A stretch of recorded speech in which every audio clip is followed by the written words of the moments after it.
দেশীয় লবণ শিল্প ধ্বংসের মুখে। মধ্যস্থভোগী মিল মালিক সিন্ডিকেট এবং বাংলাদেশ ক্ষুদ্র ও কুটির শিল্প কর্পোরেশনের বিসিক কিছু কর্মকর্তার যোগ সাজশে লবণের দাম রেকর্ড পরিমাণে কমে গেছে। প্রতি কেজি লবণ উৎপাদনে খরচ পড়ছে 7 থেকে 8 টাকা, অথচ বাজারে বিক্রি হচ্ছে মাত্র 3 থেকে 3.5 টাকায়। এতে চাষিরা তাদের বিনিয়োগ ফেরত পাওয়ার আশা হারাচ্ছে।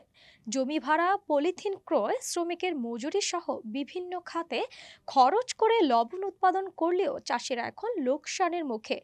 অনেকে বাধ্য হয়ে কম দামে লবণ বিক্রি করছেন, আবার কেউ কেউ দাম পতনের কারণে উৎপাদিত লবণ মাঠের গর্তে বা গুদামে মজুত করে রাখছেন।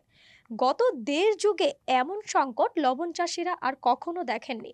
সরেজমিনে জানা গেছে, কক্সবাজারের 7টি উপজেলা এবং চট্টগ্রামের বাঁশখালীতে গত মৌসুমের লবণ এখনো গুদামে ও মাঠে পড়ে আছে। এই মজুদ দিয়ে আরো কয়েক মাস চলতে পারে। তবুও চলতি মৌসুমে মাঠে মাঠে লবণ উৎপাদন অব্যাহত হয়েছে, যা আগামী মে মাস পর্যন্ত চলবে। বিসিকের তথ্য অনুযায়ী 2024 সালে কক্সবাজারে 24,37,890 টন লবণ উৎপাদিত হয়েছে, যা গত 64 বছরের মধ্যে সর্বোচ্চ। 2023 সালে উৎপাদন ছিল 22,33,000 টন। গত বছর প্রতি মণ লবণের দাম ছিল 380 থেকে 400 টাকা, কিন্তু মৌসুমের শেষে তা নেমে যায় 290 থেকে 300 টাকায়। চলতি মৌসুমে দাম আরও কমে কেজিতে 3 টাকায় ঠেকেছে, অথচ প্যাকেটজাত লবণ বাজারে বিক্রি হচ্ছে 40 থেকে 50 টাকায়।